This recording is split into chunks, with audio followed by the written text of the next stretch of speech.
On ET now, we're traversing India's top cities and industries, all in the hope to find answers to just one question.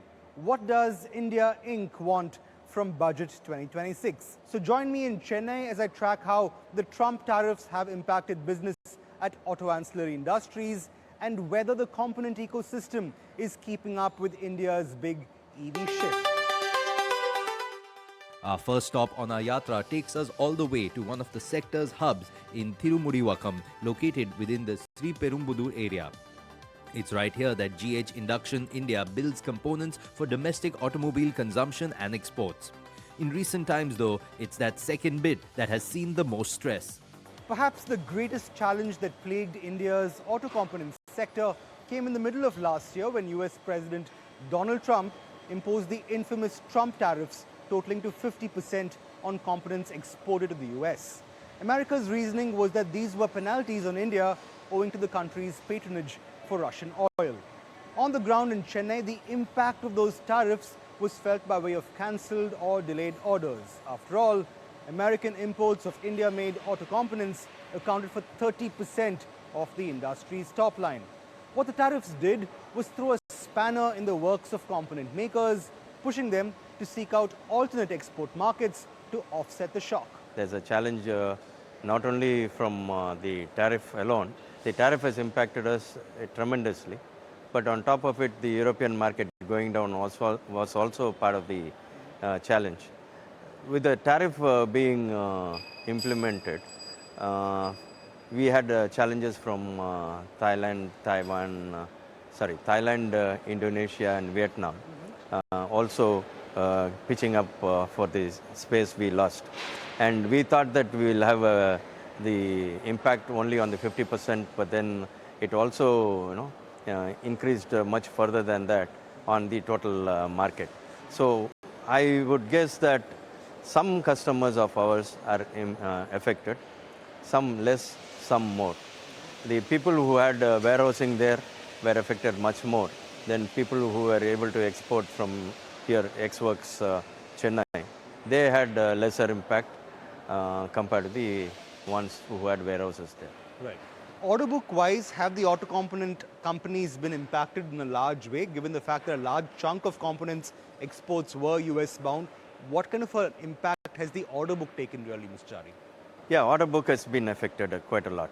In fact, as a capital machinery builder, we have been impacted by projects getting delayed. And our customers have been discussing with the end users to find out how this is going to impact the future business. Because as a capital machinery builder, we are looking at future business and not today's market as such. And what has the drop in orders been like since the tariffs?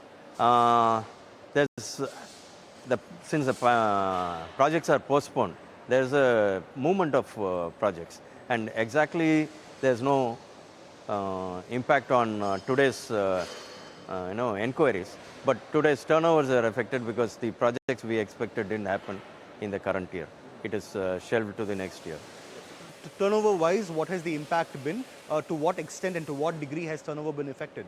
I would guess that the turnover was about 20-30% lower on effect of the tariff. But then we were fortunate enough to go into other markets where there was business. As the auto components sector navigates its way around regulatory bottlenecks on the export front, the global energy transition poses both a challenge and an opportunity. For nearly half a decade now, auto component companies have begun contending with their own mortality as an EV-driven future could bring with it a market for fewer auto components and reimagined technology. However, some companies have begun seeing an opportunity here, one that is closely linked with product diversification and smarter manufacturing. But it hasn't been easy. Taking us on a tour of his plant, Chari shows me some of the legacy EV chargers that his company produced, devices that haven't quite stood the test of time. EV adoption in India, he says, simply hasn't kept pace with initial estimates, and that has forced these makers to go back to ICE and hybrid auto components. We've been having a lot of EV transition on the customers front. So a lot of projects on EVs have been going up in the last few years. And today the EV supplies, the machineries we supply to the EV manufacturers are growing. But at the same time, people are also looking at hybrid as a model rather than only limiting themselves to EV, because the EV growth has not been as it was expected. There was a big talk about EV growing and EV will take the market, but it doesn't seem to happen. So I would guess the migration would be more from IC to hybrid rather than completely EV. In fact, we've been one of the pioneers in manufacturing EV chargers about 15 years ago, thinking that EV is going to be the biggest one. But it didn't take off so much. Right. We were too early for the market. Absolutely, and in fact, it's one thing to be too early and one thing to time the market just right. And like we were discussing a little earlier, India perhaps came to the party a little too early. But I have to ask you, given the fact that many observers say the energy transition is by now inevitable, there is a transition happening. You say it could be more along the lines of hybrid than EV itself. How are auto component makers actually going about diversifying business, diversifying product lines? What has that journey been like, let's say, in your company and in the ecosystem itself in Chennai? What has that journey been like? See, when we started our business, it was completely IC. And then during the course of probably last 5-6 years, there's been a huge transition towards EV. And now, coming back to IC once again. If you look at our business in the last couple of years, there's been a major trend of machineries more for IC rather than for EV. So India wants to, in certain segments, wants to be last man standing for IC engines. So that is one way good also. Today, as it pulls export orders back to where they were pre-tariffs, the auto component sector wants standardized testing conditions that ensure that products built in India enjoy patronage in the EU. However, there are other challenges that the sector is contending with, and cash flows continue to remain right on top of its list of concerns. PLI has helped to a limited extent. Not everybody is benefited. Some are benefited, some are not. But I would guess that more schemes to help export and more schemes, especially to help validate our products in the European and Western market, I think should be there. Today, for example, if I have to validate a component, my Indian validation is not sufficient. I have to have a European or a Western certification. And this is a challenge for the Indian auto component manufacturer. Is that going to be a key focus area that you feel the auto component industry can expect from the upcoming budget then? Yes, that is the reason why I'm putting up this question. This thought was only to say that the government should help us either in setting up the facility here, which will be recognized by the Europeans and the Western world, or have a subsidy where the testing, whatever is done there, a certain portion of it should be subsidized by the government. I want to stay with this request for a bit, in fact. I actually find it quite fascinating that, the request, from the industry and from you particularly, who's run the establishment here for quite a while, is with regard to standardization of validation, facilities and processes. Because the industry here in the auto components is not a small one. In fact, it's a mammoth one to the tune of 99,000 crore rupees. At least that's what some estimates say. Why has validation not been standardized in the sense that Indian component makers may actually lack an edge simply on account of this fact? Has there been a trick or two that perhaps may have been missed in the journey of the Indian auto component space so far? Yes, this should have been done quite some time ago.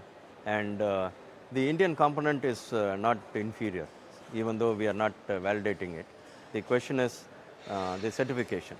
Okay, probably it is something like a BIS, what we want in India. They also want their own standards to be implemented. Like a EU standard, we should also be able to have their laboratories here in India, or our laboratories validated by them, so that we have the same kind of certification. And this is not difficult. It is a question of cost. Okay, that is the reason why it is a challenge for us. So in the context of the upcoming union budget itself, what do you think would be the ideal approach towards sorting this issue out? Do you see a budgetary outlay? Do you see a fiscal allocation that could potentially help standardize these processes? If you were given a wish list, what would that wish list have? See, my wish list would be to have this budget outlay for these testing facilities, and also for the EU carbon footprint now, which is coming from the 1st of January. There should be a support also for that. That will also help the Indian industries supply to the 26 European Union nations sitting in India. And it's also very crucial that you talk that the supply to the EU is actually gone about in a smooth manner, because the American markets are, I would assume, a lost cause, given that the 50% Trump tariffs are still in effect. So the EU will then become a very crucial market for you. Yes, in fact, Germany is a challenge, but the rest of the Europe will be a better market for us compared to what we lost in United States. So which of the markets are you looking at in terms of potential export markets to offset the impact the Trump tariffs have caused? See, today European market is a big market, which is doubtless. Then we have South America, where a certain portion of it can also go. And the market there in South America is also competitive. It is not easy as we speak. But then the East European nations are also a place where we can look at if we are cost effective. Absolutely.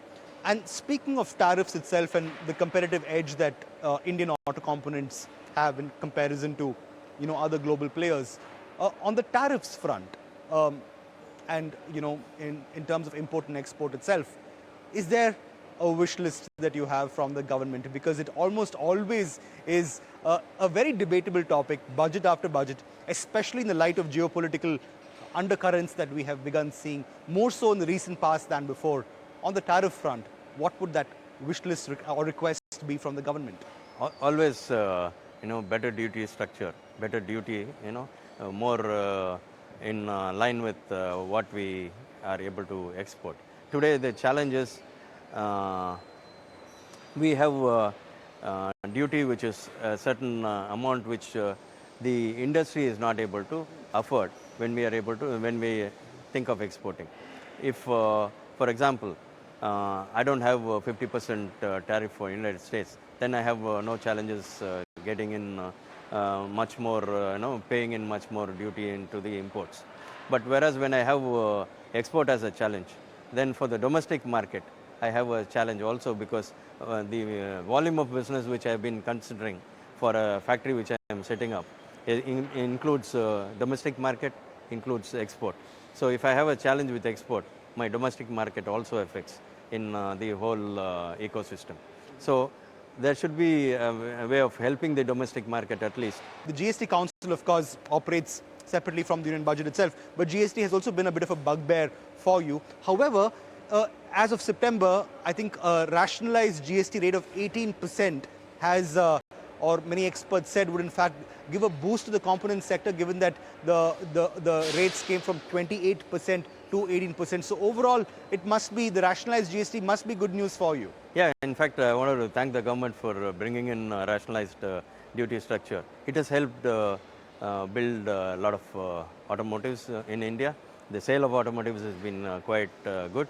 Even though we typically expected post festive season there would be a drop, but this year there was no drop, and people have always been buying a certain segment of vehicles, and today after the GST rationalization, people have moved one segment up.